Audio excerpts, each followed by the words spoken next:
working up to the week before that, and it wasn't through me that I lost my job. The company I work for actually lost the contract, so all of the employees, except for I think two of them, were basically lost their jobs while the new company took over. Um, so I just needed a bed somewhere. I had a fight with my daughter, who lives in Petrie there and stuff like that, and we weren't seeing eye to eye very well, and I moved up here about 18 months ago to be the father that I always wanted to be, and had failed pretty miserably through my addictions and stupidity. Um, so on the Friday, I think for some reason I made a call to Fishers of Men, I think. Um, Again, through the great work of Mandy and Scott at Ozcare, because I didn't really know where I was. My head was pretty scattered, and basically, I was going through that detox period there with nothing. So I like the structure. They give me this piece of paper and it says we're doing this, and even though it was Christian or ministry, I think at that point in time I just wanted more to have somewhere to sleep and be at that point in time till I could work myself out. So they asked me to come for an interview on the Sunday night here and have dinner, as they run the buses here on Wednesdays and Sunday nights, and they pick up in there. So I jumped on the bus on Sunday night, because to be honest with you, I didn't think the food at Ozcare was that good, and they'd offered me a free feed out here, and they were going to take me back anyway. And I'd been there for a week, and I'd been in detox for 4 days and hadn't moved out. So I thought I'd take the opportunity and just see what it was like. So I come, and I honestly can't remember too much about the night because of the way I was. But I do remember the interview, sitting inside with Brenwan and talking a few things, and obviously what I said was okay, because they offered me the bed. And the next thing I know, here I am on the Monday. They come and pick me up Monday morning as my detox, or actually Tuesday morning I think, because my detox finished on the Monday after the 5 days.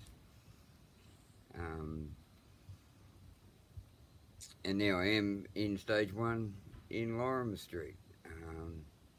And wow, it was a pretty daunting thing. And I honestly thought, wow, what have I let myself in for? So again, I just needed a place, and I kept thinking to myself, okay, you'll be right another week or two, everything will work out, you'll figure it out, and you'll be able to get yourself back on your feet, Steve. But at the moment, you've got a roof over your head, they're feeding you, at least you're in some place safe. And then there was a counsellor lady there named Nikki, and I talked to her one morning, and I just remember crying and sort of spilling me guts, so to speak. Yeah. Which took a lot of pressure off me, I think, just to be able to get it out. And she said she'd be, she comes on a weekly basis on the Monday, so she actually got me through the week to see her again on the Monday. But again, it was very daunting. I've never been in anything like this. Never been to a rehab, I've been in hospital a couple of times where they put me in a lockdown because I took pills. But of course, I got saved by my sister, because she said she'd take me home. But, and actually, when I walked out of there and had to walk over the street to get a packet of smokes, the first thing I did was buy a can of bourbon. So it wasn't really what I needed anyway. And every Monday that Nikki come in for the next month and a half, she'd smile as she come in the door, because she's just a lovely lady all round, I think, and she'd just look at me and say, "I am so glad you're still here." Yeah. I guess we got that from how we talked and stuff, and that's what kept me here for the first month and a half, and we're still good friends. I see her occasionally at street level, and we have a great relationship. But that was what honestly was what kept me there for that month and a half. But once that month and a half was over, and we've been doing reflections, and we've been doing our daily devotions, and I was getting a lot of the scriptures, and just got probably just called it God over, God over here at the moment. I could feel the change in me, and it was a good change, a positive change. And, I think I was coming out of basically the alcohol and drug haze a little bit, and I was thinking straight and positive, and the more I ventured into it and let my mind be open to what I was going about, I guess the easier it got, and 3 months is there, and I'm thinking, wow, you're still here. And Nikki would be saying the same thing. Yeah. Gee, I'm so glad you're still here. And she'd put a smile on my face every morning. But I found God. I opened my heart. I think it was the first time, honestly. I was still very doubtful, or doubtful Thomas, so to speak. And I wanted to put a cross around my neck. And I hunted for this cross because I didn't have a lot of money. Didn't have nothing. And it cost me $10. And I put it around my neck. And ever since I put this thing around my neck, my life has changed wonderfully. I started reading the Bible for the morning. I do the Word of the Day, and I read the Soul Food underneath it. And I could just feel this massive change. And all of a sudden, here I am talking to God every morning, and going to bed with Him every night. And I'd never been so at peace that I could ever remember. Sometimes you just can't wipe the smile off my face. Sometimes I'm exhausted. I'm the same. We do a lot. We do a real lot. You're not alone. And I just can't wipe the smile off my face. It's just amazing. I walk every morning in stage 2 now. I think if you asked a few people, I'm probably got over here a bit earlier than what I should. But that's just really just a compliment of what they think of me and how the Lord's helping me on my path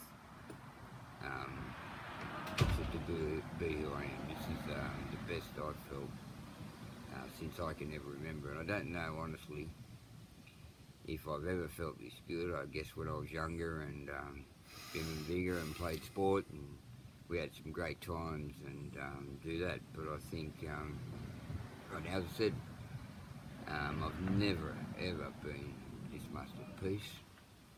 I used to spend my whole life just worrying and stressing and thinking and looking over my shoulder. And now I don't do nothing. I walk down the street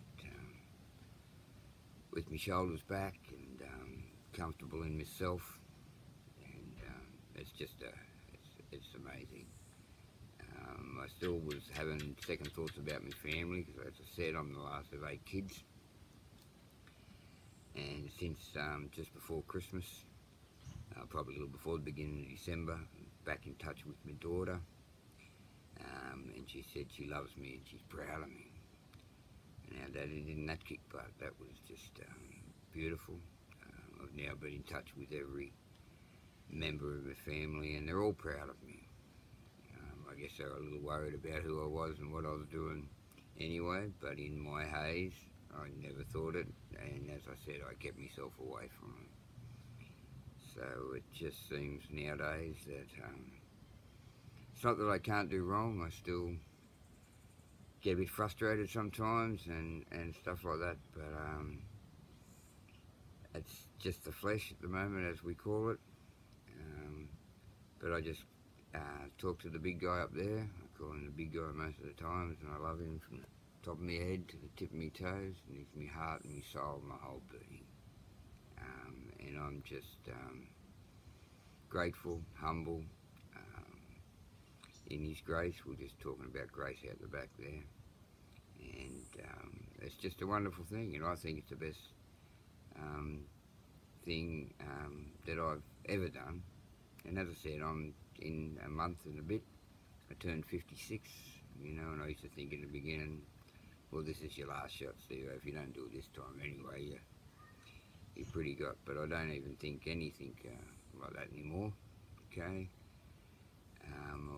it's just, it's like I'm 16 again. I walk around here in the morning sometimes, and if I'm a bit early than what than what I normally am, there's 4 trees over here, big Moreton Bay figs. So I might just climb the tree and sit in the tree Yeah. and just relax. No one knows I'm up there, and I feel like I'm 16, you know, not 56. So that could be the new beginning. Um, you know, I believe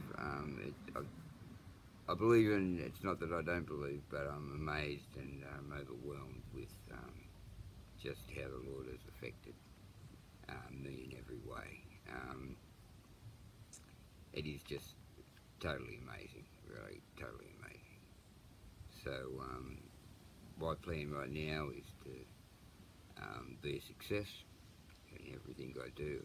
I'd like to be a success for the Father. I'd like to be a success for this ministry, and I'd like to be a success for me and my daughter. And I have no doubts that that's just going to happen. So I have nothing but respect for this ministry here, and even when I do get out there and, as we call it, the big wide wonderful world again, and I'm myself and working, um, I really plan on being a big part of this ministry, and I'll be here to help and volunteer and do whatever, because I have nothing but respect for what they do around here with everything. So on the occasional Saturday I can see me at the car wash just putting in. So I Right. just love them all, I love everyone here. Sometimes it's hard, don't get me wrong. It's not the easiest thing to do, but my walk with God just makes it easy. So it's just been a fantastic 5.5 months, and now I'm just looking forward to a fantastic rest of my life. Great. So that's probably wraps me up for right now. But yeah, there's a lot of different things from my younger days. They were fantastic, but there was also some hard times. But I was lucky enough last Thursday out on North Stradbroke Island on Australia Day to be baptised. It was something I wanted to do for quite a while. So once I'm baptised, my old life has died and I've risen again with the Lord. So I try my best not now to dwell on the past, and I just look forward to the future. Thanks very much. No worries, mate. That's exactly how I feel. It's honest. It's amazing. So, and now I've got out all the chores by sitting out of here.